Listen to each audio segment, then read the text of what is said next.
Ladies and gentlemen, welcome back to Voidilocks episode 6. In the last episode, we did end up completing the full Rogue's outfit. In today's episode, we have a lot planned for you. There are a lot of upgrades, quests completed, and some skills grinded out. As you can see, we did end up snagging that last piece from Pest Control, the Void Mage Helm. We are now done there until we have to go back for Elite Void. Unfortunately, I did corrupt a decent amount of footage. I was using the NVIDIA Instant Replay. A friend had told me to check it out. And I learned that you cannot use the quest helper while using that, or you will get some weird screen flickers. So there will be a lot of footage missing from today's episode, but I will try and keep you guys in the loop as we move along. And you don't want to miss it at the end. We will be going over our current bank value, what our current skills are at, and some of the quests that we did complete, as well as our future grinds and what we are aiming for. So we will catch you guys in the next clip.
Well, here we are at the farming guild. This place is going to be huge for the account. We did unlock that with our quest grind, getting us the favor to enter the guild. We've been AFKing some farming on the side, giving us already the 45 farming requirement. And as you can see here, we have just gotten our first seed contract. Pretty excited for these. These are going to be pretty good for me getting seeds. As you can see, already snagging some limpworts and snapegrass seeds. And now we're going to get some Slayer tasks. I am hoping to get up to 43 prayer for some of the future grinds. So I figured the best way to do that right now would probably be some Slayer. Hopefully get some bones or ensouled heads along the way. That way we are passively training Slayer as well as prayer. And our first task will be ghouls. So we'll go ahead and knock those bad boys out. One of the nice things about being a void restricted count, well, our switches aren't that many, and we already pretty much have our max armor gear. Makes it quite easy. We are using the trusty bone crossbow here, safe spotting the ghouls when we can. Also some lizard kickers in the inventory as some cheap range pots. We'll go ahead and knock these guys out, and we will see what our next task will be. All right, Mr. Vanica, we have completed the ghouls. What do you have in store for us next? Green dragons, that is perfect. That will give us the bones to get to 43 prayer, probably a little higher. That's actually quite nice. Couldn't ask for a better task. Let's go get these guys. And the wildy, we can use our looting bag and stack up on these bones. And here's what our inventory looks like. We have our looting bag, as well as some quickie foods if a PKer does come on us. Luckily, we'll be below 20 wilderness, so we can teleport if needed. As you can see here, there's a pretty nice, sneaky, safe spot here for a green drag, in case you ever need to use it. You lure him up north, and there he is trapped. And this should be our last dragon kill for the task. Pretty chill with that safe spot. Didn't really need to eat any food. In fact, I started banking some more of my supplies just so I could get more kills in the trip. And there it is, 59 dragons killed. Again, no PKers came on me. I don't think there's a lot of active PKers here, but I will consider it lucky. Next we go on to the Chaos Altar. Pretty simple route. We are using these Revenant cave teleports. We did end up killing about 200 revs about a week ago. Unfortunately, that footage did get corrupted. Didn't get anything except 2 braces for alking, and obviously these teleports. So we will now venture out to this altar and finish up these bones. Hoping this, I think it's going to get us pretty high level, 45 or 46, but we will see. And this is going to wrap up the third and final trip of the 59 dragon bones. We did end up running into one PKer as we teleported out and running to the altar, but we did see him and we got the log out before he could get on me. Pretty nice. Looks like we're going to finish this off with the last level, pretty clean at 46 prayer. It's nice to get that knocked out. Overheads, Mystic Might, and Eagle Eye all unlocked. Mage Training Arena, it's a place you either love or you despise. Personally, there's some rooms that I like and that I dislike. Alchemy room is pretty chill, but the other ones, not my favorite. We're going to be here for Infinity Boots as well as a Mud Rune for the Eyes of Glorifine quest, as well as just getting up some decent magic levels. The XP can be quite nice, especially the Alchemy Rune, as I'll explain later. And here we are in the Alchemy room. This is what I wanted to talk about earlier. As you can see, we get 65 XP per high alchemy, but for every GP you put into the coffer, you will be getting 2 magic XP as well.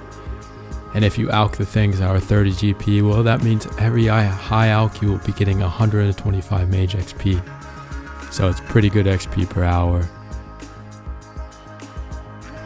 And there we are, we have finished every room, snagging ourselves the Infinity Boots as well as 1 Mud Room.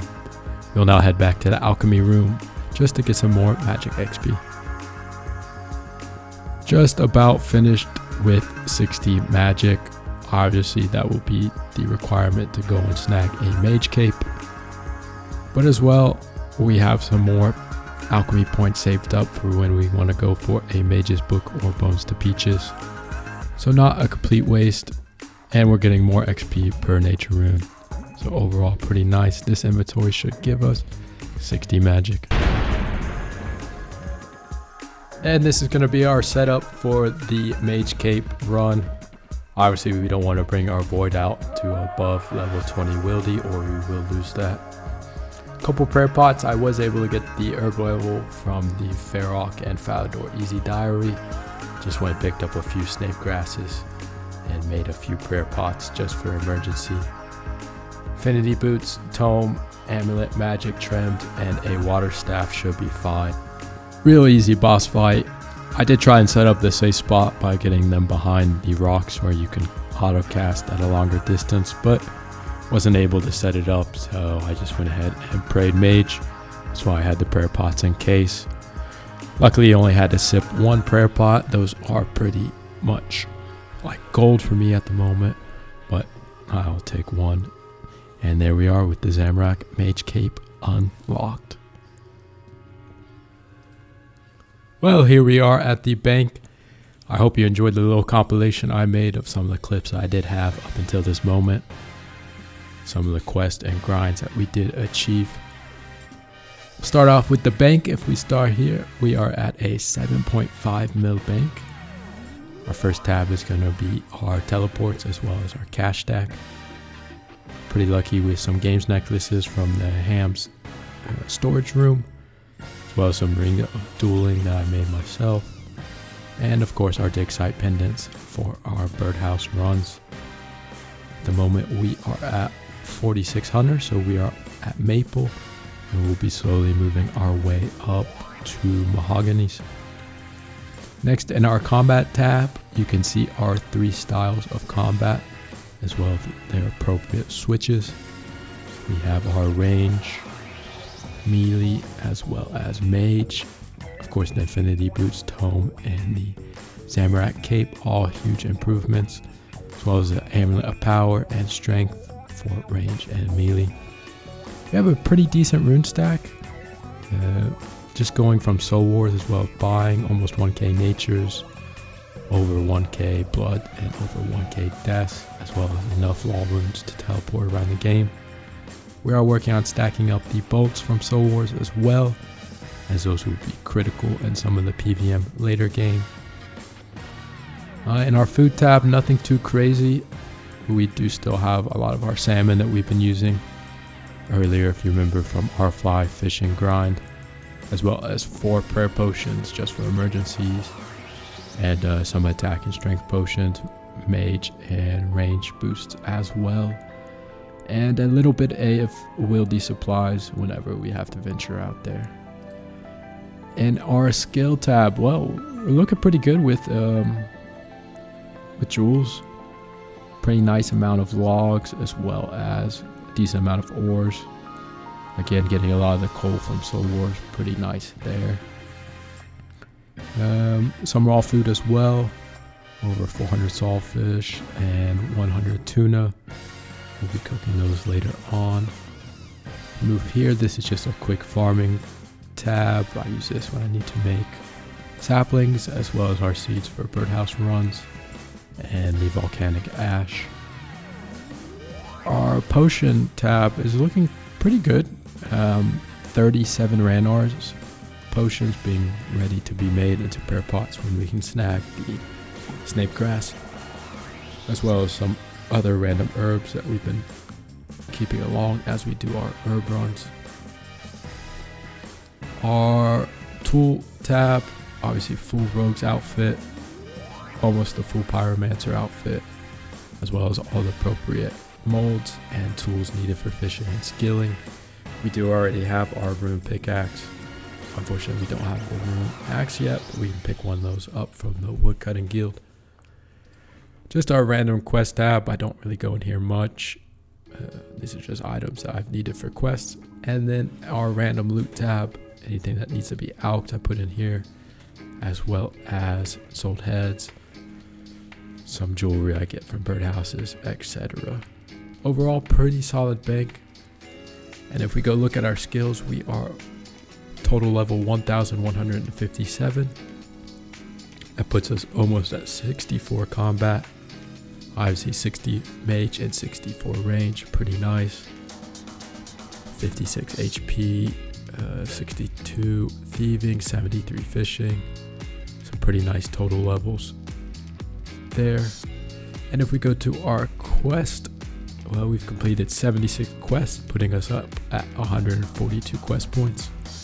There's still some quests that I do want to knock out here in the meanwhile, probably one of those being Monkey Madness. I don't know if I showed, but we already have our dragon scimitar from Soul Wars ready to go.